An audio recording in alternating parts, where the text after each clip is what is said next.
मैं बहुत सौभाग्यशाली हूं और गर्वान्वित महसूस करता हूं, गर्व इस बात का कि जो प्रस्ताव न्याय पथ के नाम से कार्य समिति ने कल बनाया है वो आप सबके समक्ष हम लोग रख रहे हैं। And for those of our friends who don't speak Hindi, it will be available in English to all of you. साथियों, आज से ठीक 100 साल पहले महात्मा गांधी जी ने कांग्रेस पार्टी का अध्यक्ष पद संभाला था और ये 150वीं जयंती सरदार पटेल साहब की है। इस ऐतिहासिक अधिवेशन में हम यहाँ मौजूद हुए हैं और अभी आपने खरगे साहब का भाषण सुना। देश में जो हालात बने हैं वो हम सबके सामने हैं, लेकिन आज न्याय पथ की क्यों जरूरत पड़ी है?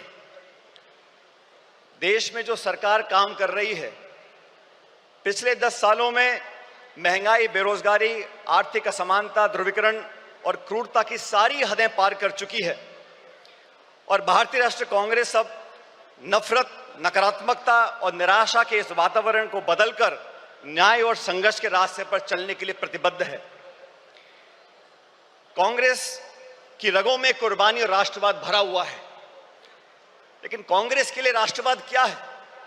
जो लोग राष्ट्रवाद की दुहाई देते हैं, राष्ट्रवाद का चोला ओढ़कर वोट बटोरने का काम करते हैं, मैं उन लोगों को बताना चाहता हूं कि कांग्रेस पार्टी का जन्म संघर्ष के लिए हुआ, देश की आजादी के लिए हुआ और कांग्रेस पार्टी के सुनहरे इतिहास में हमारे नेताओं ने जो कुर्बानियां दी हैं उसका पूरे देश और दुनिया में कोई दूसरा उदाहरण नहीं है।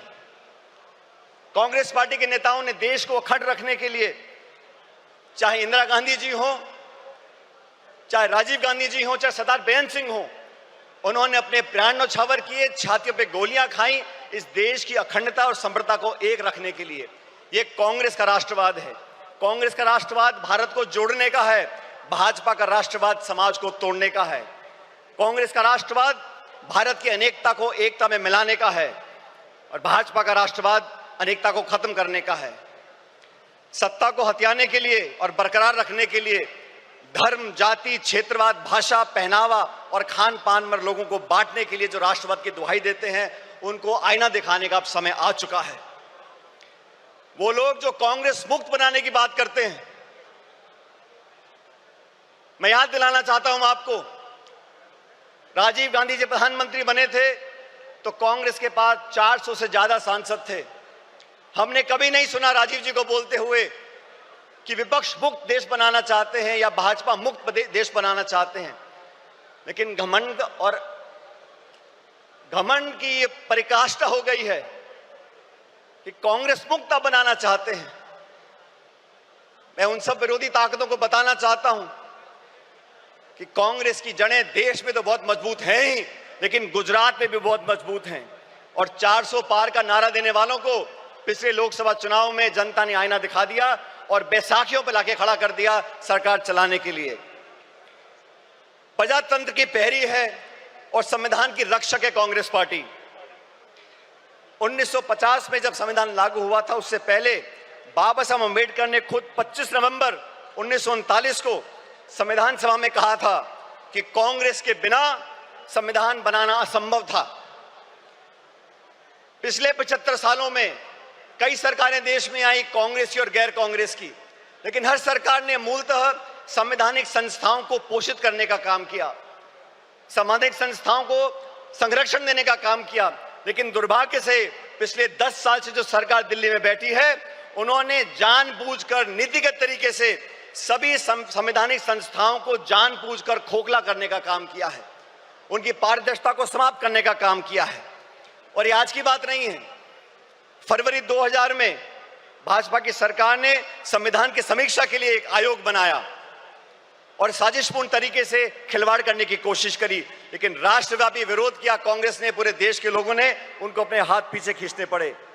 और 2024 के लोकसभा चुनाव से पहले भाजपा नेताओं ने खूब कहा 400 पार करा दो और भाजपा के सांसदीय उम्मीदवारों ने कई बार नारा देकर अपनी दुर्भावना को प्रकट किया कि कैसे वे संविधान के खिलवाड़ करना चाहते हैं। साथियों, भाषण देना अलग बात है, लेकिन सरकार के कामकाज को आप देखिए। 6 वर्ष पहले भाजपा सरकार ने सदन में कहा था कि जम्मू कश्मीर को पूर्ण दर्जा देंगे। सुप्रीम कोर्ट की कॉन्स्टिट्यूशनल बेंच ने आदेशित किया कि आप जम्मू कश्मीर को पूरा दर्जा दो राज्य का, आज तक नहीं दिया। मणिपुर में क्या घट रहा हम देख रहे हैं, गृह युद्ध के हालात बने हुए हैं, बलात्कार हो रहा है, लूटपाट हो रही है, महामारी बची है, लेकिन ना तो प्रधानमंत्री जी को वहां जाने का समय है, ना उनकी इच्छा है। वो लोग जो संविधान की बात करते हैं और अपनी कार्यप्रणाली से संवैधानिक संस्थाओं का दुरुपयोग कर कर अपने राजनीतिक प्रतिद्वंदियों को आरोपी बनाने का काम करते हैं, उनका पर्दाफाश करने का समय आ गया है। कांग्रेस पार्टी ने, राहुल गांधी जी ने, खड़गे साहब ने लोकसभा चुनाव से पहले इंडिया अलायंस का गठबंधन किया। देश के सामने जो चुनौतियां थी उसका सामना करने के लिए समान दृष्टिकोण रखने वाले दलों को साथ लेकर आए थे और भविष्य में भी भाजपा सरकार को चुनौती देने के लिए संसद के अंदर और संसद के बाहर समय पड़ने पर तमाम हमारे इंडिया अलायंस के गठबंधन के साथियों के साथ हम चर्चा कर आगे बढ़ने का काम करेंगे। मैं धन्यवाद देना चाहता हूं राहुल गांधी जी का। सामाजिक न्याय की लड़ाई लड़ने का अगर रास्ता किसी ने दिखाया है तो राहुल जी ने दिखाया है। 1951 में जब सुप्रीम कोर्ट ने देश में आरक्षण को खत्म कर दिया था तो पंडित नेहरू जी की कांग्रेस सरकार थी जब वो अध्यादेश लेकर आए और संविधान में हमेशा के लिए आरक्षण का रास्ता प्रशस्त कर दिया था। वो राजीव जी ने, इंदिरा जी ने उस रास्ते को अपनाया और मुझे खुशी है कि आज खड़गे साहब और राहुल जी ने ये बीड़ा उठाया है कि सामाजिक न्याय दिलाने की जिम्मेदारी अपने कंधों पर ली है। देश में बैकलॉग है, SC, ST, OBC महिलाओं पर जो अत्याचार और हो रहे हैं, लगातार 13% की वृद्धि उसके अंदर हो रही है। देश का सद्भाव, सर्वधर्म समभाव, आज जो टकराव पैदा किया गया है, भाई को भाई से लड़ाने की जो एक साजिश रची जा रही है, उसके खिलाफ हम सब कांग्रेसजनों को साथ खड़ा होना होगा। बिना संकोच के हमें कहना होगा, जैसा सरदार पटेल ने 1948 में जयपुर के अधिवेशन में कहा था कि कांग्रेस और कांग्रेस की सरकारें इस बात के लिए प्रतिबद्ध हैं कि भारत एक सच्चा धर्मनिरपेक्ष राज्य हो। हमारी अलग अलग पृष्ठभूमियां हैं, संस्कृति है, वेशभूषा है, खाना पीना है, भाषाएं हैं, लेकिन जो लोग उत्तर दक्षिण के राग में धर्म, जाति, गोत्र के नाम पर लोगों को बांटना चाहते हैं, उन लोगों से हमको सावधान रहना पड़ेगा। भारतीय राष्ट्रीय कांग्रेस प्रतिबद्ध है कि धार्मिक, भाषाई, जातिगत व क्षेत्रीय बंटवारे की सियासत को हम आखिरी दम तक लड़ते रहेंगे। देश को ना बंटने देंगे, ना बांटने वाली ताकतों को बढ़ने देंगे। हमारा वही नारा है, नफरत छोड़ो और भारत जोड़ो, जो नारा राहुल जी की यात्रा में हम सब लोगों ने बड़ी गुरजोर से कहा था। महिला अधिकार की बातें करते हैं, आदि आबादी और पूरा हक, ये कांग्रेस का संकल्प है। एनी बेसेंट से लेके सरोजिनी नायडू जी, नेली सेनगुप्ता जी, इंदिरा गांधी जी, सोनिया गांधी जी ने हमेशा महिलाओं के अधिकारों को पहली पंक्ति में लाने का काम किया है। पिछले एक दशक में महिला अत्याचार, शोषण, प्रताड़पन, अपराध इतने बढ़ गए हैं कि भारत मां की आत्मा पूर्णतः छलनी हो गई है। केंद्र की भाजपा सरकार के आदेश पर महिला पहलवान बेटियों को दिल्ली की सड़कों पर जो घसीटा गया, या मणिपुर में मां बहनों को सार्वजनिक तौर से निर्वस्त्र कर घुमाया गया,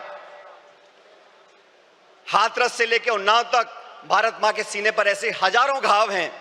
आए दिन देश की बेटियों के बारे में भाजपा के मुख्यमंत्री, केंद्रीय मंत्री और उनसे संबंधित संस्थाएं जिस प्रकार उनके पहनावे, आचरण, चरित्र, बाहर जाने के समय उनकी स्वतंत्रता, खान पीन व निर्णय लेने की क्षमता को लेकर लगातार आपत्ति उठाते रहते हैं, उसका हमको विरोध करना पड़ेगा।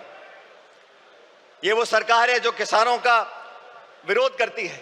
मुझे फक्र है कि हम उस पार्टी के कार्यकर्ता हैं जिसने संकल्प लिया है कि हम लोग किसानों का MSP पर एक कानूनी अधिकार जनता को देंगे और 50% से ऊपर समर्थन मूल्य किसान को मिलेगा। श्वेत क्रांति, हरित क्रांति, मिनिमम सपोर्ट प्राइस, ये सब कांग्रेस की सोच का परिणाम रहा। भाजपा ने तो 3 काले कानून लेकर आए, 16 महीने तक आंदोलन हुआ, 700 किसान शहादत हो गई उनकी, और फिर जाके भाजपा को अपने हाथ पीछे खींचने पड़े।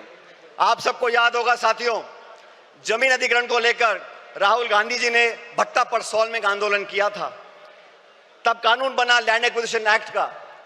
उस भट्टा परसौल के आंदोलन के बाद से तमाम चंद उद्योगपति और भाजपा की सरकार ने मिलकर राहुल जी की छवि को धूमिल करने का काम किया था, और आज तक वो इस काम में लगे हुए हैं, क्योंकि गरीब की, किसान की, मजदूर की, अपेक्षित की आवाज उठाने का काम राहुल जी करते हैं, कांग्रेस पार्टी करती है। आज इस अधिवेशन से, इस प्रस्ताव के माध्यम से हम एक बार फिर किसान के प्रति अपने समर्थन को रेखांकित करना चाहते हैं।